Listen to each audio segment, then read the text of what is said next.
A dramatic car crash. Oh, it's just ridiculous if you're insinuating anything. A visit to hospital. A police raid on his lavish home. What are the raids about, Salim? And now his right-hand man has been charged with murder. It's almost been a soap opera. There's never a dull moment in the life of Salim Mehajer, and this is all in the last month alone. Salim Mehajer is young, confident, cocky, and I think he enjoys the spotlight. So how did it all come to this? Prior to hitting the headlines, we know he grew up in Auburn. He was an Auburn boy. He went to Trinity Catholic College. Salim was one of 8, the third oldest, and seemingly travelling in his father's footsteps. I think he is a bit of a role model. One of his father's property development companies was Salim's starting point. But it wasn't all smooth sailing for Salim's idol. His father spent a bit of time in prison. Actually, Salim's wedding was postponed because his father was in jail for bribing a bank teller in order to get a loan.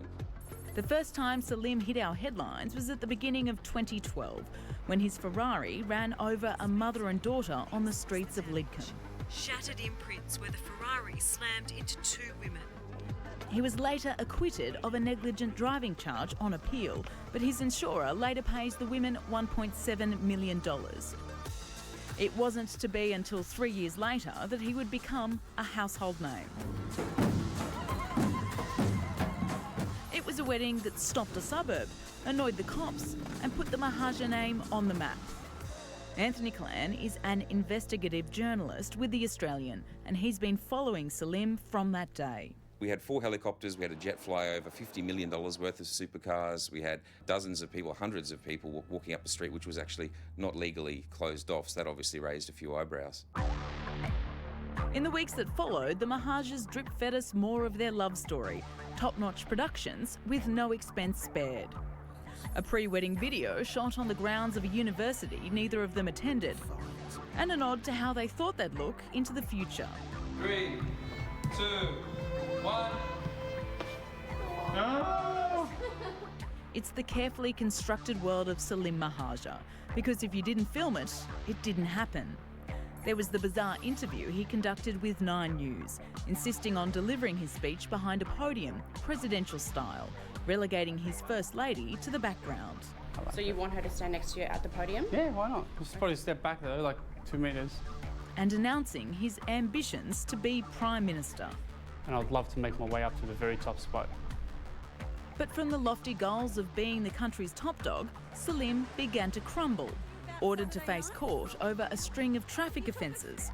Workmen claiming they were still owed thousands of dollars for construction on his lavish home.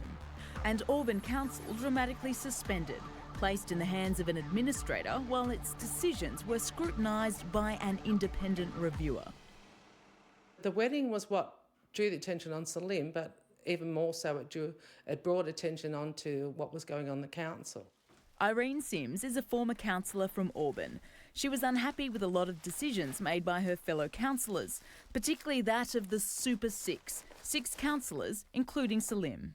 In a council of 10, as long as the 6 stuck together, they always had the upper hand. As his position on council crumbled, so did his marriage. A mere 7 months after their public declaration of love, their marriage was on the rocks, with Aisha stepping down as the director of his 12 companies. He threw a 30th birthday party for Aisha, flying out rapper Tiger, even though his then-wife was a no-show. Was Aisha there?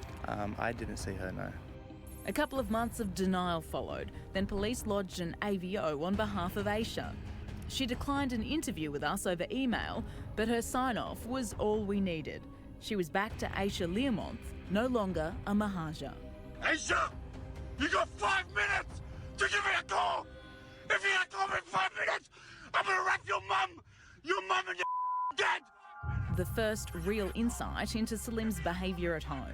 Abusive, controlling, terrifying.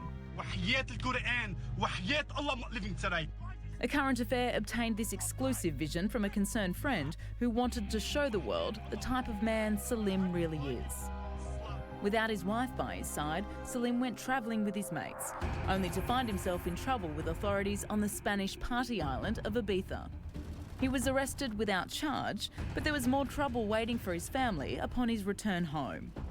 Salim's parents, Mohammed and Amal Mehajer, failing to front a federal court hearing over millions of dollars in alleged unpaid taxes because they were busy filing for bankruptcy.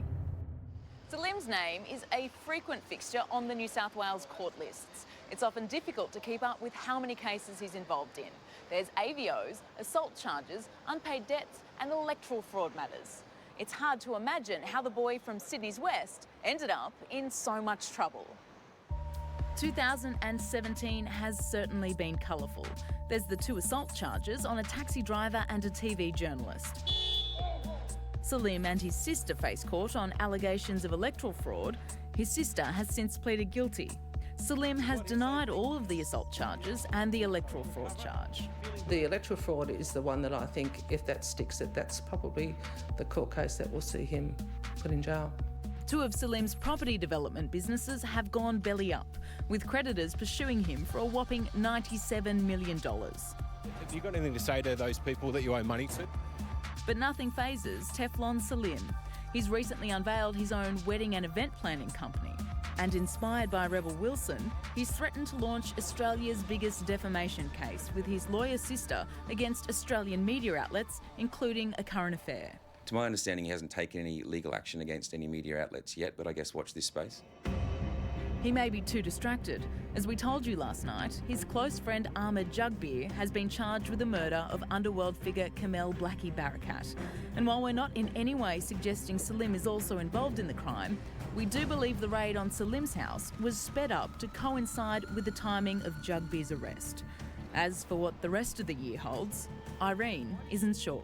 So many of the cases have been overturned on appeal, or he's been a slap on the wrist and he missed the Teflon because just nothing sticks. We will continue to track the progress of Salim Mehajer.